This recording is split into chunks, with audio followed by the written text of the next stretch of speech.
जय माता नैना देवियारी, जय बजिए बाबेरी, बिलासपुरा लियो और धन्य होई गया। आज मिंजो दशहरे रे इस पावन मौके पर माता नैना देविया रे आशीर्वादाने तुआ सर्या साराया ये दर्शन रा सौभाग्य मिला। तुहा साऱ्या जो मेरी राम राम कन्ने एमश्री बड़ी बड़ी बधाई। हिमाचल के राज्यपाल श्री राजेंद्र आर्लेकर जी, हिमाचल के लोकप्रिय मुख्यमंत्री श्रीमान जयराम ठाकुर जी, भारतीय जनता पार्टी के राष्ट्रीय अध्यक्ष, हम सबके मार्गदर्शक और इसी धरती के संतान श्रीमान जेपी नड्डा जी, केंद्रीय मंत्रिमंडल में मेरे सहयोगी और हमारे सांसद श्री अनुराग ठाकुर जी, हिमाचल भाजपा के अध्यक्ष और संसद में मेरे साथी सुरेश कश्यप जी, संसद के मेरे साथी किशन कपूर जी, बहन इंदु गोस्वामी जी, डॉक्टर सिकंदर कुमार जी, अन्य मंत्रीगण, सांसद और विधायकगण और भारी संख्या में हम सबको आशीर्वाद देने के लिए पधारे हुए मेरे प्यारे भाइयों और बहनों, आप सभी को, संपूर्ण देशवासियों को विजयादशमी के अवसर पर अनंत अनंत शुभकामनाएं। ये पावन पर्व हर बुराई से पार पाते हुए अमृत काल के लिए जिन पंच प्राणों का संकल्प देश ने लिया है, उन पर चलने के लिए नई ऊर्जा देगा। मेरा सौभाग्य है कि विजयादशमी पर हिमाचल प्रदेश के लोगों को स्वास्थ्य, शिक्षा, रोजगार और इंफ्रास्ट्रक्चर के हजारों करोड़ रुपए के प्रोजेक्ट्स इसका उपहार देने का अवसर मिला है। और ये भी देखिए संयोग, विजयादशमी हो और विजय का रणसिंगा फूंकने का अवसर मिले,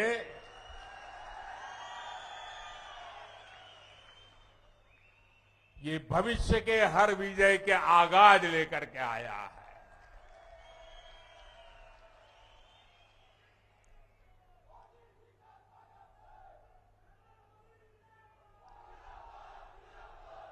बिलासपुर को तो शिक्षा और स्वास्थ्य सेवा का डबल गिफ्ट मिला है। कलुरारी बंदले धारा ऊपर हाइड्रो कॉलेज कने थल्ले एम्स हुणे ऐतिरी पहचान गुणी।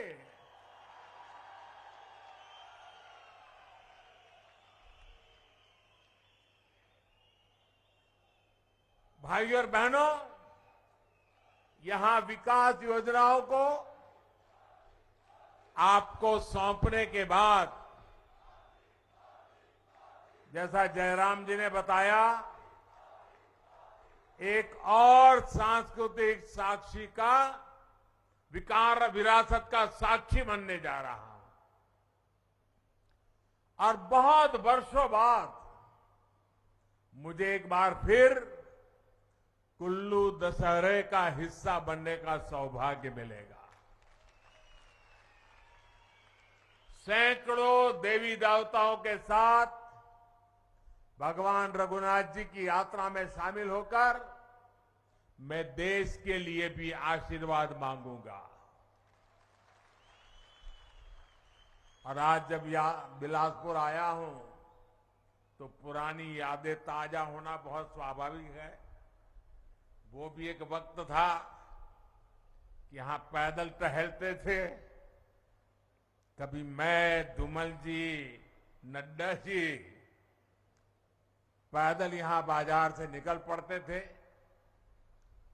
हम एक बहुत बड़ा रथ यात्रा का कार्यक्रम लेकर भी यहां बिलासपुर की गलियों से गुजरे थे और तब स्वर्ण जयंती रथ यात्रा यहां से होकर और वो भी मेन मार्केट से निकली थी और वहां जनसभा हुई थी। और अनेक बार मेरा यहां आना हुआ, आप लोगों के बीच रहना हुआ है। हिमाचल की इस भूमि पर काम करते हुए मुझे निरंतर हिमाचल की विकास यात्रा का सही यात्री बनने का अवसर मिला है। और मैं अभी सुन रहा था, अनुराग जी बड़े जोर जोर से बोल रहे थे कि ये मोदी जी ने किया, ये मोदी जी ने किया, ये मोदी जी ने कहा। हमारे नड्डा जी भी कह रहे थे ये मोदी जी ने किया, ये मोदी जी ने किया। और हमारे मुख्यमंत्री जयराम जी भी कह रहे थे मोदी जी ने किया, मोदी जी ने किया। लेकिन मैं सच्चाई बता दूं, सच्चाई बता दूं किसने किया, बता दो। ये जो कुछ भी हो रहा है ना, वो आपने किया है, आपके कारण हुआ है। अगर आप दिल्ली में सिर्फ मोदी जी को आशीर्वाद देते और हिमाचल में मोदी जी के साथियों को आशीर्वाद न देते तो ये सारे कामों में वो अड़ंगे डाल देते।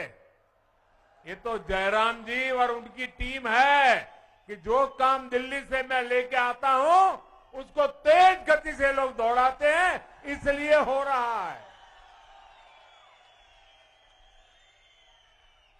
और ये अगर एम्स बना है तो आपके एक वोट की ताकत है, अगर टनल बना है तो आपके एक वोट की ताकत है, हाइड्रो इंजीनियरिंग कॉलेज बना है तो ये आपके वोट की ताकत है, अगर मेडिकल डिवाइस पार्क बन रहा है तो ये भी आपके वोट की ताकत है। और इसलिए आज मैं हिमाचल की अपेक्षाओं को ध्यान में रखते हुए एक के बाद एक विकास के काम कर रहा हूं। विकास को लेकर हमने देश में लंबे समय तक एक विकृत सोच को हावी होते देखा है। ये सोच क्या थी? अच्छी सड़कें होगी तो कुछ राज्यों और कुछ बड़े शहरों में होगी, दिल्ली के आसपास होगी। अच्छे शिक्षण संस्थान होंगे तो बहुत बड़े बड़े शहरों में होंगे। अच्छे अस्पताल होंगे, वो तो दिल्ली में ही हो सकता है, बाहर हो ही नहीं सकता है। उद्योग धंधे लगेंगे तो भी बड़े बड़े जगह पे लगेंगे। और विशेषकर देश के पहाड़ी प्रदेशों में मूल सुविधाएं तक सबसे अंत में कई कई वर्षों के इंतजार के बाद पहुंचती थी।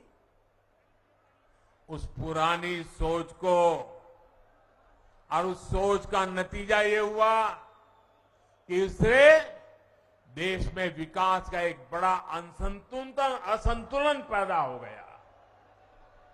इस वजह से देश का एक बड़ा हिस्सा, वहां के लोग असुविधा में, अभाव में रहे।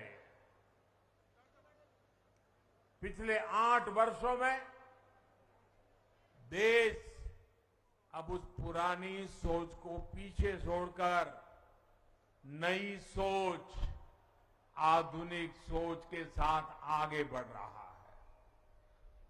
अब देखिए, लंबे समय तक, और मैं तो जब यहां आता था मैं लगातार देखता था जी, यहां